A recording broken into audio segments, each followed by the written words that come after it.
जो सरकार ये कह करके आई थी कि हम हर एक साल 5 लाख लोगों को रोजगार देंगे, किसानों का ऋण माफ़ कर देंगे, पोस्ट ग्रेजुएट को अलग अलग भत्ते देंगे, ये कि लोकतंत्र में जो लोग धरने पर बैठे हैं, पुलिस कर्मी हैं, उनको अनुबंध पे रखा गया है, उनसे बात करने के लिए सरकार को फुर्सत नहीं है, उनसे बात तक नहीं कर रही है सरकार। तो आप समझ सकते हैं कि सरकार किस दिशा में जा रही है और कितना संवेदनशील है।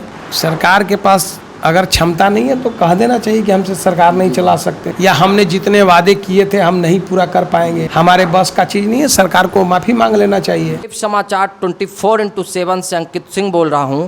मैं इस समय रांची के बीजेपी कार्यालय में मौजूद हूं और हमारे साथ भाजपा के एक वरिष्ठ प्रवक्ता माननीय सरोज सिंह जी मौजूद हैं। हम इनसे जानना चाहेंगे कि जो झारखंड में 2500 पुलिस सहायक कर्मियों का धरना पिछले 18 दिन से चल रहा है और सरकार का कोई भी नुमाइंदा, हेमंत सोरेन सरकार का कोई भी नुमाइंदा अभी तक उनकी हाल चाल लेने, उनकी मांगों को सुनने वहां तक नहीं गया है। इस विषय में आप क्या कहते हैं?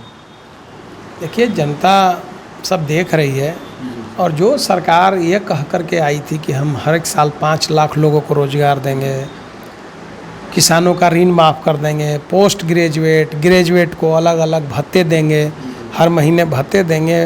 अब बताइए, वो सरकार जो ये वादा करके, कई लुभावने वादा करके आने वाली सरकार, और अब आज मात्र 2500 पुलिसकर्मी जिनको रघुवर जी की सरकार ने, पिछली सरकार भाजपा की सरकार जो है वो बहाल की थी, 3 सालों के अनुबंध पर बहाल की थी कि बाद में इनके कार्य क्षमता और इनके कार्य को देखते हुए आगे जो है परमानेंट किया जाएगा। अब सरकार को 5 लाख का कह रही थी तो 2500 लोग हैं, सरकार को दे देना चाहिए। और पहले से काम कर रहे हैं, समझ में नहीं आता है, और सरकार तरह तरह के बहाने बना रही है। तो आप समझ सकते हैं कि सरकार जब 2500 लोगों को पिछले दिनों से जो नौकरी में काम कर रहे हैं, अनुबंध पे काम कर रहे हैं, उनको नहीं आगे बढ़ा रही है, उनको नहीं नौकरी दे रही है, तो ये सरकार 5 लाख क्या रोजगार देगी, समझ में नहीं आता है। और सरकार जो है सो ऐसे ही झूठे खोखले वादे करके आई है। जहाँ तक बात करें 2500 सहायक पुलिसकर्मियों की, तो वो जिन्होंने प्रदेश की सेवा की, देश की सेवा की, आज जब वो धरना स्थल पे हैं, मोहराबादी मैदान में हैं, तो रात में बिजली काट ली जाती है, वहाँ शौचालय की कोई व्यवस्था नहीं है, पीने का पानी नहीं है। क्या नगर निगम को, झारखंड सरकार को, हेमंत सोरेन सरकार को क्या वहाँ से बिजली काटनी चाहिए? क्या उनको इस प्रकार के दंड देना उचित है?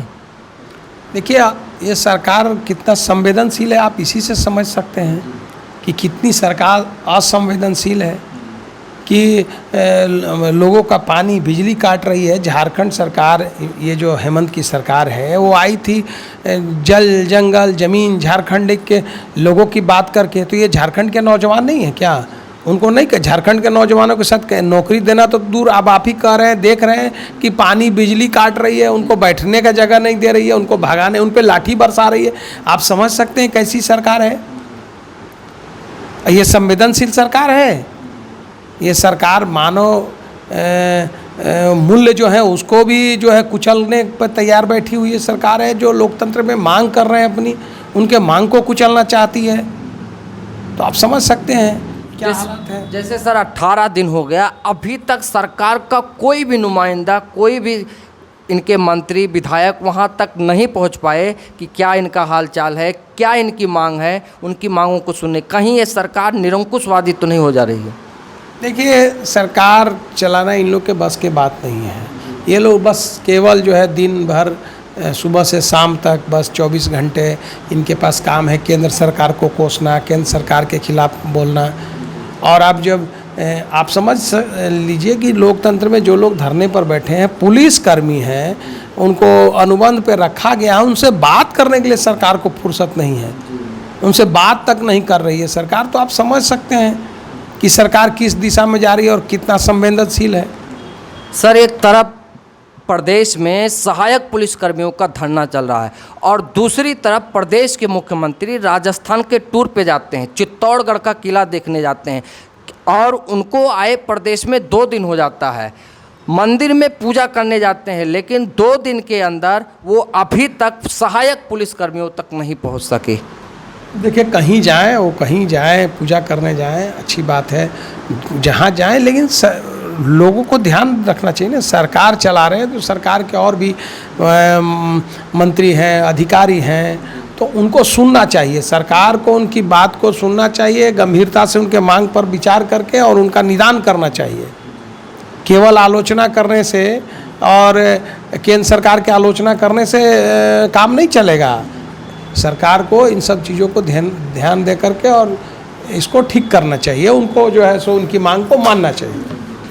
जहाँ तक बात करें सर, अगर पुलिसकर्मियों से बात की जाती है तो उनको ये लगता है कि अगर उनकी नौकरी चलाई जाएगी, वापस उन्हें गांव लौटना पड़ेगा, और जैसे ही वो पुलिस में भर्ती हुए थे नक्सलवाद के विरोधी हो गए थे, अगर वो वापस गांव में जाते हैं तो उन्हें नक्सलियों के प्रताड़ना को सहना पड़ेगा। इसको लेकर के उनके मन में डर है।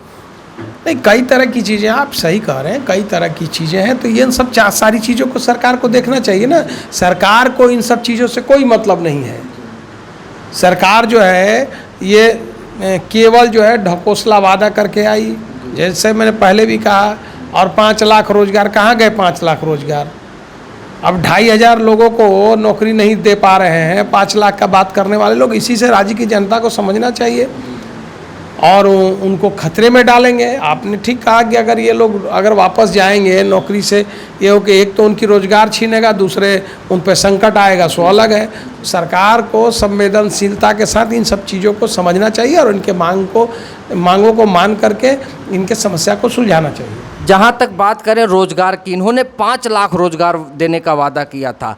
आज शहर में दशहरा और दुर्गा पूजा की बधाई देने के लिए 60 बाई 10 से बड़े बड़े होर्डिंग, जो हज़ारों में उसकी कीमत लगाई जा सकती है, कहीं ये रोजगार का पैसा, युवाओं का पैसा पोस्टरबाजी में, सरकार के प्रचार में, पार्टी के प्रचार में तो नहीं खर्च कर रही? नहीं, देखिए, सरकार जो है, सरकार के पास अगर क्षमता नहीं है तो कह देना चाहिए कि हमसे सरकार नहीं चला सकते, या हमने जितने वादे किए थे हम नहीं पूरा कर पाएंगे, हमारे बस का चीज़ नहीं है। सरकार को माफ़ी मांग लेना चाहिए कि हम सरकार में जब आए थे, लोगों को जो वादे करके हम नहीं कर पा रहे हैं, हम तो सरकार को माफ़ी मांग लेना चाहिए। इसका उपाय तो अब यही है, क्योंकि जितने उन्होंने वादे किया सब किसी पर वो खरे नहीं उतर रहे, तो अब उनको माफ़ी ही मांगना है, और दूसरा कोई उपाय तो है नहीं उनके पास कि या कह दे कि हम नहीं चला पा रहे हैं, सरकार को हमसे नहीं चलेगा।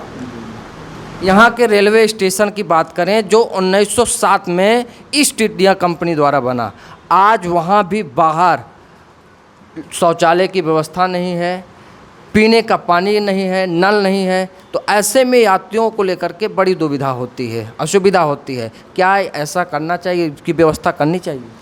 नहीं, देखिए, रेलवे के अंदर में जो वहाँ पर रेलवे के पास जो बाथरूम और ये सब है, वो सब तो रेलवे अंदर बनाती है। बाहर में भी जो है सो पानी का और ये का जो सुविधा है तो सब जगह है भी, और पिछली सरकार ने भी बनवाई है। और आगे जो ये तो निरंतर विकास के काम है, आगे भी चलते रहता है। तो जहाँ नहीं है या जहाँ नहीं हो पाया है वहाँ सरकार को बनवाना चाहिए। बाद बाकी तो रेलवे के इलाके में रेलवे बनाती है, वेलफेयर है उनका अपना, ये है। पिछली सरकार ने भी सब जगह निर्माण करवाया था, केंद्र सरकार भी करवा रही है, और जहाँ कमी है तो राज्य सरकार को करवाना चाहिए। इन सभी बातों के साथ बहुत बहुत आपका धन्यवाद। Thank you.